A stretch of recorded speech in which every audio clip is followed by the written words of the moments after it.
These are 50 Fortnite items you're lucky to own in 2025. Starting off with Blizzabelle. Now this skin was available in the item shop only for PC players and also entirely for free. Fortnite chose this skin as its very first winter-themed outfit exclusive for PC in Chapter 3 Season 1. And let's stick with the frosty winter theme with the sing-along emote. Originally this emote went for 200 V-Bucks in Chapter 2 Season 5, but then Fortnite put it up for free later on.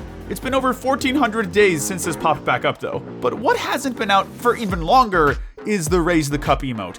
It's based on the trophy lift done by Jordan Henderson from the Liverpool team when they won the Premier League. Raise the Cup only appeared in the item shop twice in Chapter 2 Season 3, so if you didn't bag it then, well, join the bench with me. Switching over from soccer to basketball, check out the NBA skins released for the NBA's 75th anniversary.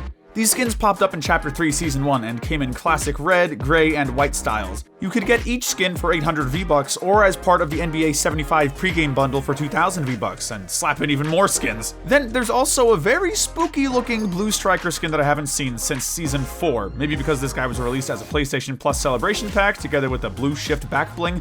Obviously, Blue Striker was a limited time offer only for PS Plus owners. Next, feast your eyes on the Marshy Smasher. Part of the Icon series, this pickaxe could have been obtained from the Showtime challenges in Season 7. You could have either gotten this in the regular white and black colorway, or the very extra golden Marshy Mallet style, which has reactive audio to it as well. Also, the Merc with the Mouth Mr. Deadpool first came out in Chapter 2 Season 2 as the first secret Battle Pass outfit that was also a Marvel collaboration. As good as the skin looked, there were a hefty amount of challenges that players had to complete if they wanted all of his styles to be unlocked. So while you may have Deadpool in your locker, you might not have his X-Force iconic style to go with it. Let me know how many of you got that bit unlocked too. But even if you don't own X-Force Deadpool, I could probably let that slide. But if you've got Lara Croft's Golden Anniversary style, I would have so much respect for you.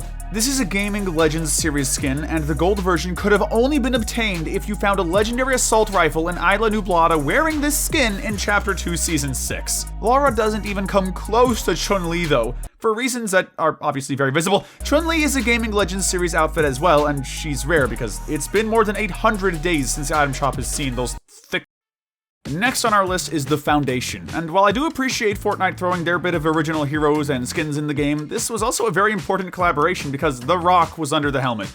Lots of headwear and visor combos to mess around with as he took down baddies as the leader of the Seven. And while it was a total surprise that The Rock was chosen as the character for Foundation, we all knew he was going to be featured as Black Adam, another skin that might never see the light of day again considering Dwayne Johnson made it clear that he's not returning as the anti-hero, and also because the movie didn't do too hot in cinemas. In Chapter 3 Season 2, we got a massive collaboration with Marvel that gave us Doctor Strange in the Battle Pass. Although players bagged this skin by reaching page 10, his styles, like Vivid and Stealth Silver, were only obtainable as bonus rewards for 20 battle stars each. Not many of us got to grind until page 5 of the bonus rewards, so let me know if you got the styles. I'm pretty sure that you managed to get your hands on most of the base skins for Marvel heroes, but what about Wolverine Zero? Compared to the original Wolverine who popped up in Chapter 2 Season 4, Wolverine Zero is actually a Fortnite exclusive that was part of the Fortnite crew for August of 2022. So unless you bought the $12 crew membership, this skin couldn't be bagged like the rest. And the same goes for the Loki skin, which was also an early part of the Fortnite crew. This came out in Chapter 2 Season 7 with the crew pass, and I really think not many had a chance to get it because we're still learning the ropes about what Fortnite crew really is. But Marvel isn't the only collaboration that players are twiddling their thumbs for. Geralt of Rivia from the Witcher games also made an appearance in Chapter 4 Season 1. And whoever has played the games or watched the shows knows just how big of a deal this guy is. If you completed all the quests, there was an additional Viper School style available for the taking. While most of the DC skins like Batman, Joker, and Black Manta are available in the item shop every now and then, Clark Kent, aka Superman, is forever locked behind a Chapter 2 Season 7's Battle Pass. The Shadow style for Superman was a total grind to unlock because players had to complete 50 epic quests for it, but this was totally worth it because look how sick he looks in black and smoky eyes. And you're lucky to have V-Bucks, but if you don't have any, I'm giving away 5,000 to one lucky subscriber in the next 7 days. There's also a very snazzy looking Rebirth Raven joining Superman as a very sought after skin. But if you didn't manage to complete the Chapter 2 Season 6 Battle Pass all the way to at least level 77, then you're just plain out of luck in this regard. The base skin looks insanely cool, but you had to put in a lot of extra effort for the classic and Rachel Roth styles. Both were super worth it though. Next up is Attack on Titan's very own main man, Eren Yeager. Now, when I say this guy was a pain in the butt to unlock, you best believe me because the quests leading up to this skin were insane. And who remembers Janky? This skin came out in Chapter 2, Season 8 in all of its super plastic glory, but if you know Janky, he has dark circles around his eyes that Fortnite misinterpreted as sclerae. Not many people bought Janky, and it's been almost a year since it was featured in the item shop, so I don't know when we'll be seeing him or Googimon next. We talked about the foundation being Dwayne Johnson earlier in the video, but did you know the Paradigm was Brie Larson under the helmet? Just thought I'd clear that up before I called this skin a collaboration with Fortnite. Her allegiance is unknown, but what we do know is that one of her colors, the Reality Warrior, is exclusive only to those who bought her in 2019. So even if she does hit the item shop again, this colorway won't be making a comeback. The Visitor was a secret skin from the season, so obviously not many people knew about him. He's also legendary, and if you started after Chapter 1, Season 4, then you're out of luck with this guy. 4 head displays to mess around with, and an insane amount of aura as you rock this skin. Also, did you know Chapter 1 Season 8's Battle Pass could have been unlocked completely for free, provided you completed all the challenges during the Season of Love event? This is the same season we got Peely, everyone's favorite banana. There have been countless versions of him ever since the OG Peely was a Tier 47 unlock of Season 8's Battle Pass. I don't think many of those who play Fortnite now managed to nab the original Nana, but I could be wrong. But my favorite version of Peely is going to be Agent Peely, just because of how slick he looks. And his gold edit style is one of the rarest styles in the game, especially the full version of it, which unlocked at an eye-watering level 350 in Chapter 2 Season 2.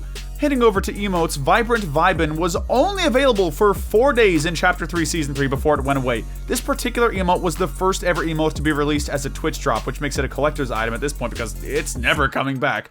And the same can be said about the Jedi Training emote introduced in Chapter 2 Season 1. It's a Star Wars series collectible that was only obtainable as a reward from the Star Wars challenges that season. Then fans who love the Slurp series cosmetics would definitely know about the Aquariaxe and how rare it is. It's a pickaxe with 3 fishies in it, and I'm gonna be honest, I haven't seen an axe with a design as unique as this.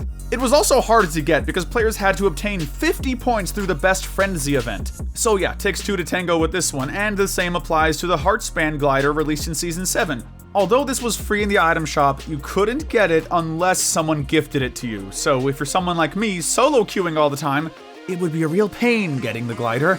But still not as hard to get as the Verve, because players only got 48 hours to log into Fortnite between July 27th and July 29th to get this emote. And considering the annoying wait time for logging in because of the massive influx of players, many people chose to log in after the traffic had subsided.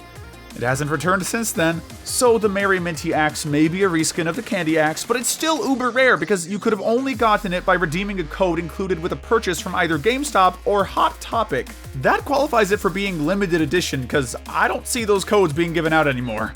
And anyone who started playing Fortnite after Chapter 1 Season 6 won't be able to get their hands on the Hot Marat emote. It was only available in the item shop 3 different times and on 2 different days, and what's gonna sting a lot more is that this emote was completely free. For all of you Ferrari superfans out there, the Ferrari skins haven't been around in the item shop for more than 1,100 days, so it's anyone's guess when we'll get lucky with these again. The Ferrari set consisted of Maranello Racer, Modena Icon, and a back bling called the Ferrari Turbo. Next up is a glider straight out of the Astronomical event. The Astro World Cyclone could have only been obtained by watching Travis Scott's event, and if you missed out on that, you definitely missed out on this. Next in line is the Introducing emote. Part of the PS Plus Celebration Pack 10, Introducing came bundled up with the Down Arrow Contrail and the Stratosphere Glider. All 3 items are now locked behind Chapter 2 Season 3, but for those of you who do have them, I bet you have a very cool looking locker. Also, the Champion Sail Shark is an FNCS exclusive, and I appreciate the colorway on this glider so much, but this glider might be going gold and rare because it was only available in November of 2022 for 7 days. It's also the only FNCS glider available in Fortnite. Moving on to umbrellas. Each season has its own umbrella that never comes back once it's over, but the Snowflake umbrella is perhaps the rarest of them all considering it's the first umbrella that ever popped up in Fortnite.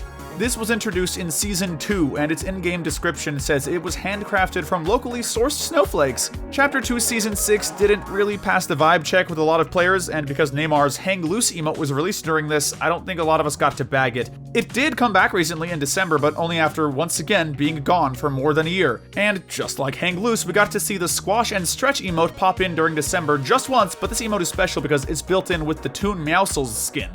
Although the skin itself isn't too rare, it still takes its sweet time to appear, so I recommend you get it the next time you see it. Alright, let's head on next to Go Mufasa! This is an Icon series emote that was first released in Chapter 2 Season 4, and it features lyrics from Bop by DaBaby. Strangely, Go Mufasa was not re-released with Jabba's Switch Away, making Go Mufasa one of the rarest item shop emotes in the game. Another Icon Series emote called Out West has music by Travis Scott, which could very well be the reason it hadn't returned to the item shop for over 1,200 days until December of 2024. Now that it's gone again, there's no telling if it'll be another 3 years before we get to see it again. Then the Founders Pack is another long-gone collectible that was introduced with Fortnite Save the World, and it featured stuff like the Rose Team set, Founders Glider and Umbrella, and also the Ride the Pony emote, all of which are now inaccessible because the pack will never return. The Shooting Star Staff is a rare pickaxe that could have been unlocked by logging into the game in August of 2020. You got the regular style and then also a very nice blue style to go with it. But that's about it. It's never been in the item shop and we're probably never getting it again. And did you ever get the Surf Strider skin? This could only have been obtained by PC players for owning an Intel CPU from November 30th, 2020 to July 31st, 2021. Finally, we're capping off with the ultra clean skin called Yellow Jacket. It's pretty funny that just because a $4 skin has stopped selling, people are now buying it for hundreds of dollars. But Yellow Jacket was introduced in Chapter 2, Season 3, and she hasn't made a return in over 1,500 days. So maybe spending a little extra cash in 2025 is justified? I don't know, you guys let me know in the comments.